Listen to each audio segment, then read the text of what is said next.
अस्सलाम वालेकुम dear students. आज हम BSc part 2 mathematics B course का जो चैप्टर हमारे पास मीट्रिक स्पेस है उसको हम स्टडी करेंगे स्टूडेंट्स। तो मीट्रिक स्पेस क्या होता है उसकी हमने आज सबसे पहले डेफिनेशन सीखनी है। आज के लेक्चर में हम देखेंगे कि मीट्रिक क्या होता है, मीट्रिक स्पेस किसे कहते हैं, इसकी डेफिनेशन क्या है। तो लेक्चर शुरू करने से पहले स्टूडेंट्स जिन्होंने मेरा चैनल अभी तक सब्सक्राइब नहीं किया या जो स्टूडेंट्स मेरे चैनल पर न्यू हैं उनसे रिक्वेस्ट है मेरे चैनल को सब्सक्राइब करें और साथ ही बेल आइकन का बटन भी प्रेस करें ताकि आपको हर आने वाली न्यू वीडियो के बारे में अपडेट मिलती रहे। तो स्टूडेंट्स सबसे पहले हम मीट्रिक स्पेस की डेफिनेशन देखते हैं। Late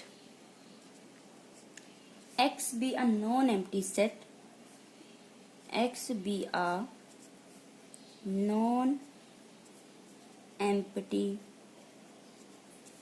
set, then a function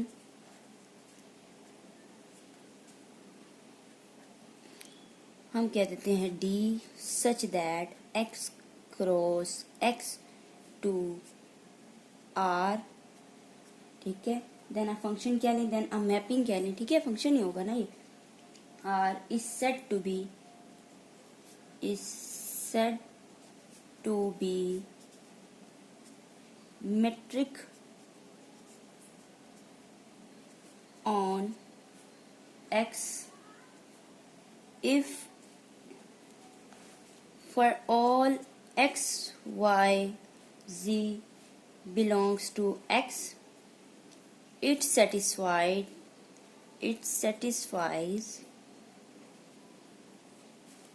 the following axioms। यहां तक मैं अपनी डेफिनेशन को रिपीट करती हूँ। Let x be a non empty set. X हमारे पास कोई सा नॉन एम्प्टी सेट है। ये रियल नंबर हो सकता है, कॉम्प्लेक्स हो सकता है, नेचुरल, होल नंबर, कोई भी सेट हो सकता है लेकिन नॉन एम्प्टी होना चाहिए, ठीक है। एक्स क्या है, कोई सा नॉन एम्प्टी सेट है। देन अ मैपिंग, हमारे पास एक मैपिंग है डी, उसको कह दिया हमने such that x cross x to r. X cross x से क्या मुराद है, यहाँ पे एक्स क्रॉस एक्स से मुराद मतलब सेट ऑफ ये होंगे ऑर्डर्ड पेयर की फॉर्म में होंगे, ठीक है। X cross x to r एक मैपिंग है, ठीक है। इस set to be metric on x, इसको हम एक्स पे क्या कहेंगे, मीट्रिक कहेंगे। If for all x y z belong करता है इस एक्स में से, ठीक है। It satisfy the following axiom. तो यहाँ से हमने स्टूडेंट्स क्या चीज देखी कि किसी भी सेट को मीट्रिक होने के लिए कुछ शराइत हैं, ठीक है, कुछ एक्सियम्स हैं, वो हम देखेंगे कि क्या है मीट्रिक होने के लिए। अगर तो कोई सेट वो एक्सियम्स को सेटिस्फाई कर रहा हो देन हम कह देंगे कि ये क्या है, मीट्रिक है। तो अब हम देखते हैं नंबर 1 क्या है हमारे पास एक्सियम, उसको हम M1 का नाम दे देते हैं। नंबर 1 एक्सियम है हमारे पास d of x, y greater and equal to 0। तो क्या मतलब हुआ इस बात का स्टूडेंट्स कि डिस्टेंस ऑफ 2 पॉइंट्स, ठीक है, ये x और y कोई से 2 पॉइंट्स हैं, इसमें इसका मतलब है कि distance between 2 points x and y is never negative, कि डिस्टेंस 2 पॉइंट्स के दरमियान कभी भी 0 नहीं हो सकता, वो हमेशा क्या होगा, नॉन नेगेटिव होगा। तो इसलिए इस प्रॉपर्टी का नाम क्या है, इस एक्सियम को हम कहते हैं नॉन नेगेटिविटी। तो ये स्टूडेंट्स आपने नाम भी याद कर लेने हैं, नॉन नेगेटिविटी, ठीक है। अब नंबर 2 पे हमारे पास जो है एक्सियम, इसको इस तरह से लिखा जाता है कि d of x, y equals to 0 if and only if x और y क्या है, बराबर है। तो इसका क्या मतलब हुआ कि डिस्टेंस बिटवीन 2 पॉइंट्स x और y 0 होगा। कब होगा, इसका मतलब है इफ एंड ओनली इफ, जब 2 पॉइंट्स आपस में क्या होंगे, बराबर होंगे। या फिर अगर हम कहीं हमें कहीं ऐसा मिले कि दो पॉइंट्स बराबर हैं, तो हम कह देंगे कि उनका जो डिस्टेंस है दोनों पॉइंट्स के दरमियान वो क्या है, 0 है। क्योंकि यहाँ पे इफ एंड ओनली इफ आ गया तो ये बात दोनों तरह से ट्रू होगी कि अगर दो पॉइंट्स के दरमियान डिस्टेंस 0 है तो हम कहेंगे वो पॉइंट्स क्या है, बराबर है। अगर पॉइंट्स बराबर होंगे तो हम कह देंगे उनके दरमियान डिस्टेंस क्या है, 0 है। तो स्टूडेंट्स इस प्रॉपर्टी को हम कहते हैं रिफ्लेक्सिव प्रॉपर्टी। Reflexive property. तो ये आपने साथ साथ नाम भी याद कर लेने हैं, ठीक है स्टूडेंट्स। नंबर 3 जो हमारे पास एक्सियम है हम उसको कहते हैं, M3 का नाम दे देते हैं। M3 हमारे पास जो है D ऑफ XY बराबर है D ऑफ Y, X, यानी कि डिस्टेंस बिटवीन टू पॉइंट्स। चाहे फर्स्ट पॉइंट से सेकंड पॉइंट का आप डिस्टेंस ले लें या फिर second point two first point distance ले लें, वो दोनों डिस्टेंस क्या रहेंगे, बराबर रहेंगे। चाहे तो फर्स्ट पॉइंट से सेकंड पॉइंट की तरफ डिस्टेंस ले लें या फिर सेकंड से फर्स्ट तक डिस्टेंस मेजर कर लें, वो क्या रहेंगे, सेम रहेंगे। तो इस प्रॉपर्टी को स्टूडेंट्स हम कहते हैं सिमेट्रिक प्रॉपर्टी। Symmetric property.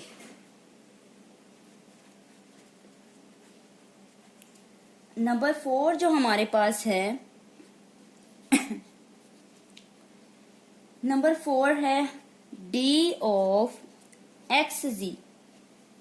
अगर दो पॉइंट्स हमारे पास हैं, हमने कह दिया x का z से डिस्टेंस है, वो लेस रहेगा या फिर इक्वल रहेगा distance of x to y plus कर दें distance of y to z।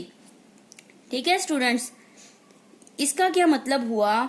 For example ये चीज शो कर रही है 3 पॉइंट्स के दरमियान, ये रिलेशन शो कर रहा है, जस्टिफिकेशन है एक, ये 3 पॉइंट्स के दरमियान x, y और z के दरमियान किस तरह की जस्टिफिकेशन है ये स्टूडेंट्स देखें।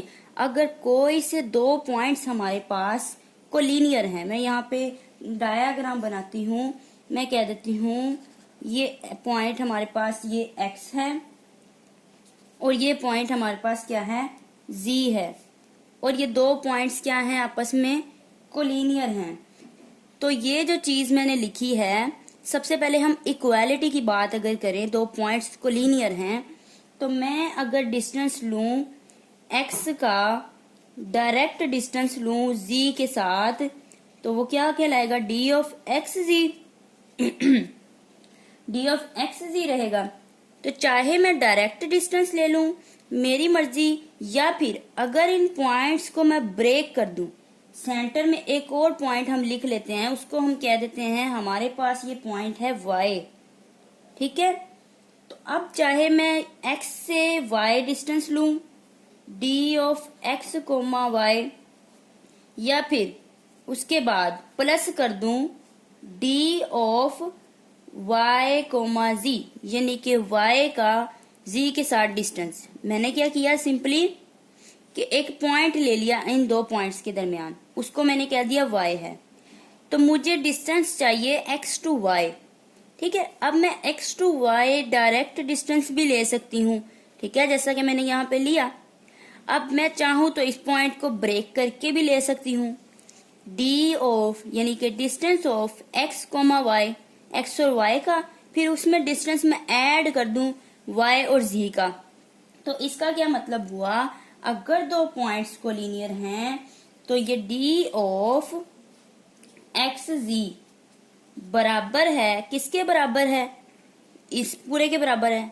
या डायरेक्ट डिस्टेंस ले लें या फिर ब्रेक करके दोनों को ऐड कर लें। ठीक है, तो ये बराबर होगा d of xy plus d of y, z। ठीक है, ये बात होगी इक्वालिटी के लिए। अब हम बात करते हैं ये लेस देन की, तो हम कह देते हैं अगर हमारे पास ये दो पॉइंट्स, नेक्स्ट पेज पे चलते हैं, कि अगर ये दो पॉइंट्स हमारे पास क्या हैं, नॉन कोलिनियर हैं। ठीक है, तो नॉन कोलिनियर हैं तो हमारे पास एक ट्राइएंगुलर फॉर्म बन जाएगी, ट्राइएंगल बन जाएगी। ये पॉइंट x है, इस पॉइंट को कह दिया y है। ठीक है स्टूडेंट्स, तो ये नॉन कोलिनियर है तो ट्राइएंगल की फॉर्म बन गई और ये पॉइंट हो गए हमारे पास z।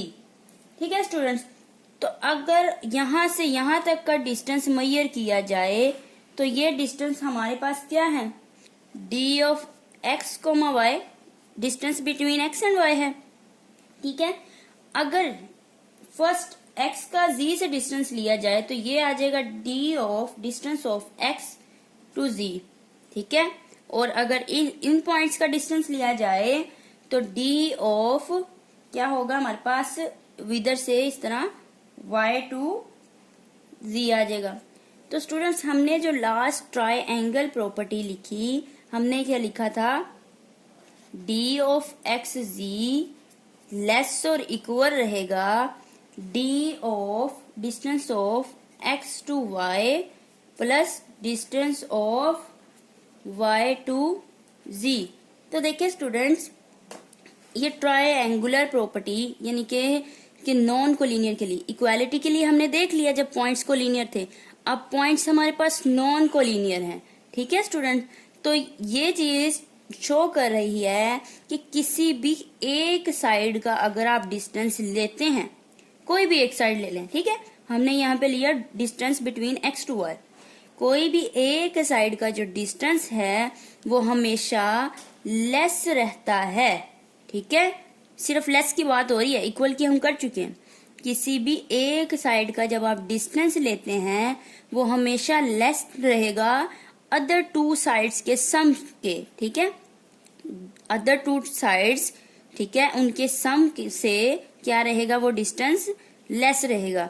ठीक है स्टूडेंट्स, तो इन्हीं दोनों जो कोलिनियर और नॉन कोलिनियर, इन दोनों को हमने कंबाइन करके ये अपनी M4 प्रॉपर्टी लिखी थी, जिसको हम क्या कहते हैं, ट्राइएंगुलर इनइक्वालिटी। इसको हम क्या कहते हैं, ट्राइएंगुलर इनइक्वालिटी। ठीक है, तो स्टूडेंट्स हमने क्या सीखा कि मीट्रिक स्पेस क्या होता है। ठीक है, किसी भी सेट को मीट्रिक होने के लिए वो कौन से 4 एक्सियम्स हैं जो सेटिस्फाई करना जरूरी है। ठीक है स्टूडेंट्स, तो हमने देखा कि हमारे पास एक नॉन एम्प्टी सेट है। ठीक है, फिर हमने एक मैपिंग डिफाइन कर ली x cross x to r, इसको हम मीट्रिक कहेंगे ऑन x पे। If for all x y z belongs to capital X it satisfy the following axioms. तो फिर इसमें 4 एक्सियम्स क्या होने चाहिए, सेटिस्फाई। तो 4 एक्सियम किस तरह से सेटिस्फाई, मतलब कि क्या उनका मतलब है, वो हमने यहाँ पे सीखा। ठीक है, तो 4 बेसिक हमारे पास एक्सियम्स हैं मीट्रिक किसी भी सेट को प्रूव करने के लिए। ठीक है स्टूडेंट्स, तो फिर कोई सेट मीट्रिक प्रूव हो जाता है। ठीक है, तो हम लास्ट पे क्या लिखते हैं, द पेयर, ये जो हमारे पास पेयर है x, d, ये x, ठीक है, और d, ठीक है, इसको हम कहते हैं इज कॉल्ड मीट्रिक स्पेस।